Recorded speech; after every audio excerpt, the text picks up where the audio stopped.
burden of that tax that you put on anybody that manufactures, anybody that imports, that cost comes. So don't try and fool us. Don't try and fool us. The CES had previously promised a budget that he was going to reduce taxation. That's clear. And we all know why. We are alive to the incompetence and the lies of this regime. The third point I would like to make is I was very happy to see my good friend Aden Duale on the Thursday last week when the budget statement was read, acknowledge a very important aspect of our finances.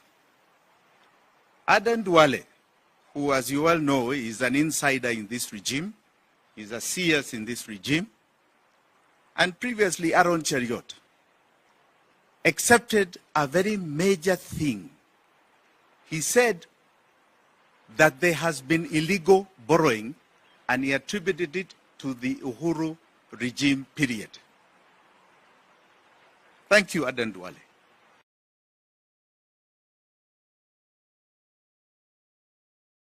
The assertion we've been making about ODS debt. Now, if that is the case, why does this regime pay for illegalities? The only reason you are paying for those illegal debts that you are claiming exist, and make note, these illegal debts have been even mentioned by the Auditor General, by the Controller of Budget. The only reason this government of yours is still paying those illegal debts is because you must be accomplices. You are together in that illegality, and if not, prove to us that you're not by stopping to pay those illegal debts you are claiming were done by Uhuru Kenyatta. Cut them off today, Bwana Duale. Cut them off, Bwana Badi. Cut them off, William Ruto. Cut them from this budget instead of coming to charge us more taxation through the finance bill. Kindly cut them off to prove to us that you are not part and party to those illegal debts that you claim were taken during Uhuru Kenyatta's period. There's something else Aden Duale said. He said that this regime of theirs, under William Ruto, is not taking illegal debt. And this comes to my fourth point.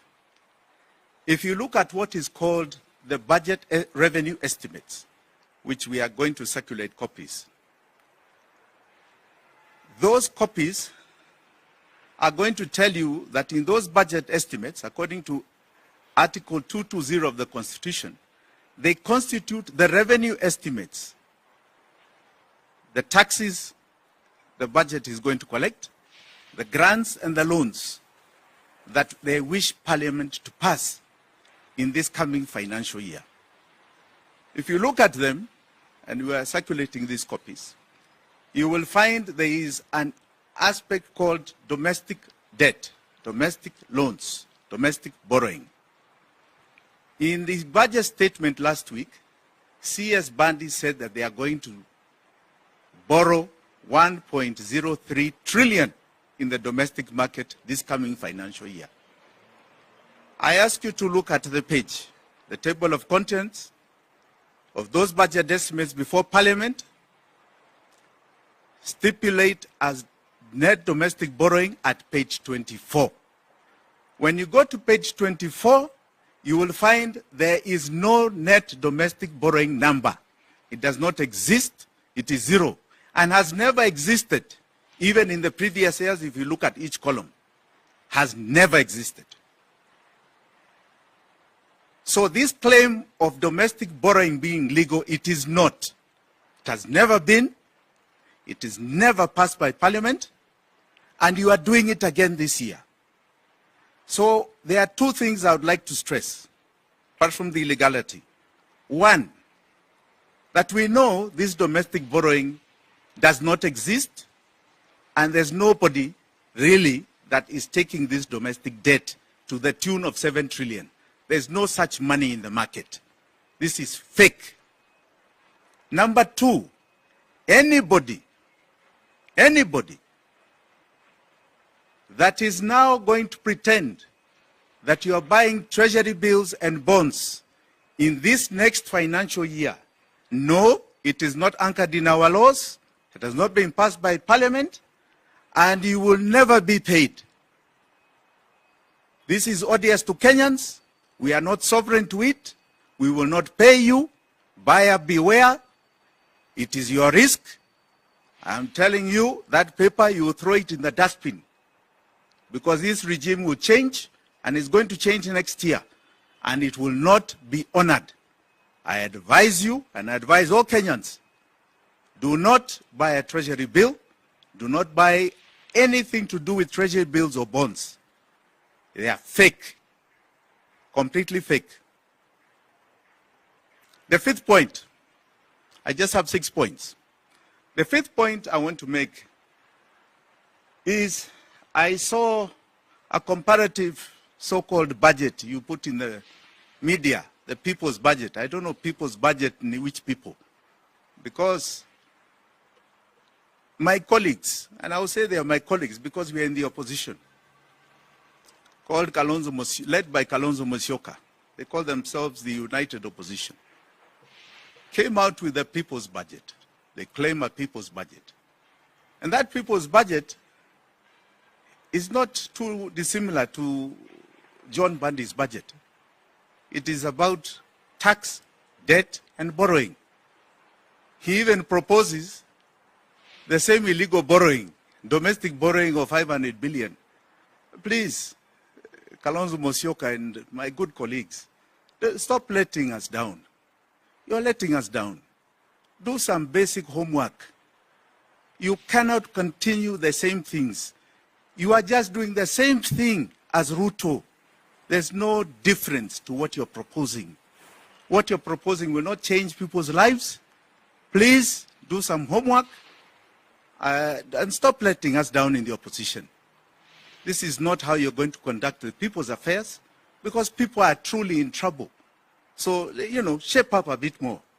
And please get that message with the way it deserves, because I mean it with goodwill. I don't mean it in any other way. We are talking about 60 million Kenyans that are having a very hard time. A very, very hard time. So the sixth is very simply this, that we as Safina have been very clear about our budget. Our targets are very clear. We are saying we will never borrow again, and we are not going to borrow from the domestic market because we will not need to. We are going to very clearly not pay this odious debt that you can now see the Ruto regime is claiming to be illegal. We will not pay it. Hiyo hatutalipa. In the year 2027-2028 financial year, it is going to be 2.8 trillion in debt payment. We will not pay it. And because we won't pay it, it means our taxes will be cash rich by 2.8 trillion.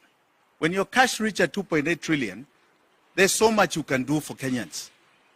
The first thing we are going to do is ensure that primary school, high school, and TVET, the capitations to the standard of living of that year shall be paid. We have estimated that to be just under 400 billion shillings. We shall pay it from that money we are saving from paying debt. So no parent shall take from their pocket money towards primary school, high school, or any TVET program. We shall talk about universities later. The second thing is that we are saying we shall scrap completely, SHA, NHIF, or whatever other health levies that are put on Kenyans. Universal health care has been costed at 180 billion shillings per year. So your ID will guarantee you universal health care no matter where you are without any payment from your pocket.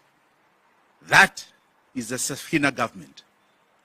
The third, and this is fundamental, we shall scrap VAT in total as a tax.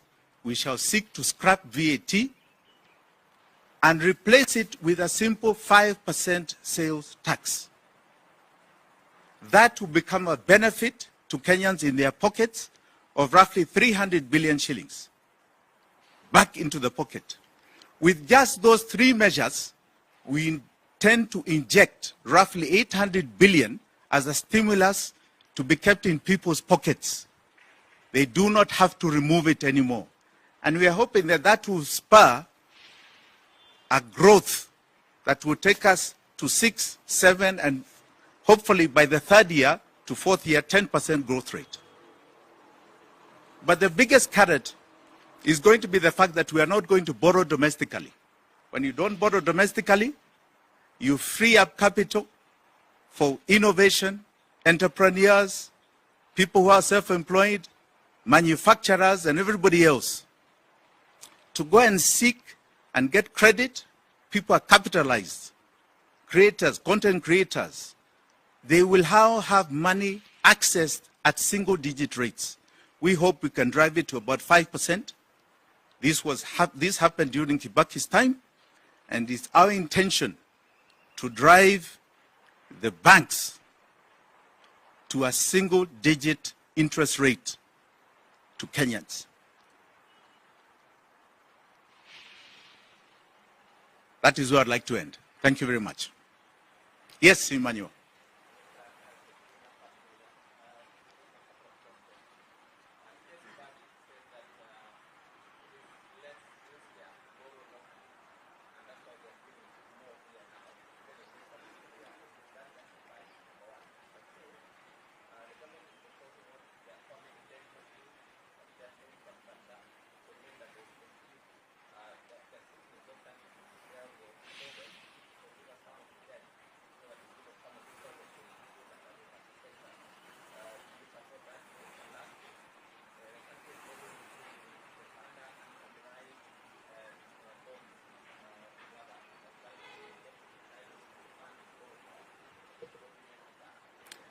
That's three. Number one, Emmanuel, about domestic debt.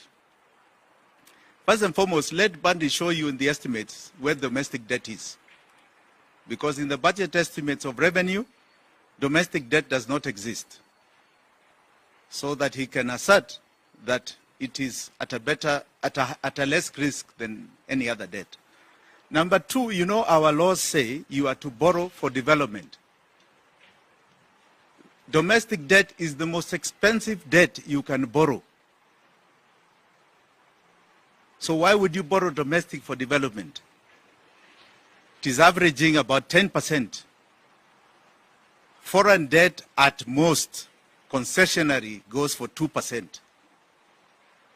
Whether it's Chinese, whether it's bilaterals, and it is offered liberally. The only risk is currency, and you can do the variations. I can assure you it is less risky, less costly to Kenyans. Because remember, that interest rate we pay from our taxes. So the burden is on us. So he's telling a lie. The third are these things of debt swaps. Those are all good ideas. Samurai bonds, these are all debts. We don't need debts in this country. We are paying illegal debts. We don't need any more debts. And all those swaps, all those things they've been telling us for the last 3 years, they've never happened.